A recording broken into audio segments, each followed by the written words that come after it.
शेतकऱ्यांसाठी 21 ऑगस्ट सकाळच्या झटपट ठळक बातम्या. 28,000 शेतकऱ्यांच्या खात्यात 54.55 कोटींची मदत होणार जमा. ई पंचनामावर शेतकऱ्यांच्या याद्या अपलोडचे काम सुरू. अनुदानासाठी 88,000 शेतकरी पात्र.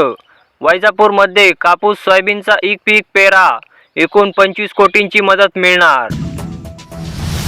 सोलापूर केळीचा गोडवा अधिक वाढला. अरब देशात रोज 500 टन केळीची निर्यात. 3,000 कोटींची उलाढाल. शेतकऱ्यांचे जीवमान उंचावली. हंगामापूर्वीच व्यापाऱ्यांनी पाडले सोयाबीनचे भाव. शेतकरी चिंतेत. मार्केटमध्ये मिळतात 4,000 रुपये दर. हमी भाव 4,892 रुपये. बारामती तालुक्यात घरकुलांची कामे अर्धवट. पंतप्रधान आवास योजना रकमेचा हप्ता न आल्यानं परिणाम. महात्मा फुले कर्जमुक्तीच्या नव्या यादीत जिल्ह्यातील 6,007 शेतकऱ्यांचा समावेश. 50,000 शेतकरी लाडके नाहीत का? 712 शेतकऱ्यांचा आधार लिंक नाही. पीक विम्याचे बोगस प्रस्ताव. महसुली रेकॉर्ड नसलेल्या गावातही भरला विमा. पालघर तालुक्यात मूळ क्षेत्रापेक्षा 4,000 हेक्टर क्षेत्र वाढले. शेतकऱ्यांचा विमा कंपन्यांवर रोष. सरसकट नुकसान भरपाईची मागणी कायम. पीक विम्याच्या लाभाची केवळ घोषणाच. खामगाव तालुक्यात 2700 शेतकऱ्यांचा लाभ.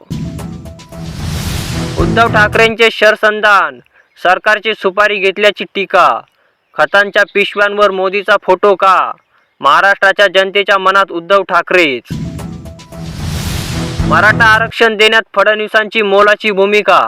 त्यांचा विरोध आहे असे म्हणणे चुकीचे. मुख्यमंत्री शिंदेंचे जरांगेंच्या आरोपाला प्रत्युत्तर. शेतकऱ्यांचा उमटला संताप. पीक नुकसान भरपाईपासून वंचित शेतकऱ्यांनी केला शासनाचा निषेध. ई पीक पाहणीच्या अटींमुळे अडचणीत. सरसकट मदत देण्याची मागणी. मुख्यमंत्री लाडकी बहीण योजनेचे पैसे काढण्यासाठी बँकांमध्ये यात्रेचे स्वरूप. बँकेत पैसे काढण्यासाठी सकाळी 9 वाजेपासून लागतायत रांगा. 10 दिवसांच्या विश्रांतीनंतर नाशिकमध्ये पाऊस. सटाण्यासह 8 गावात तासभरात 50 मिमी पाऊस. 25 ऑगस्टपर्यंत जिल्ह्यात मध्यम पावसाचा अंदाज. लाडक्या बहिणींची ओवाळणी. कर्ज रकमेतून वळती न करण्याचे आदेश. महिलांच्या मागणीनंतर राज्य सरकारचे महत्त्वपूर्ण आदेश. हिंगोलीमध्ये शेतकऱ्यांचा आक्रोश मोर्चा.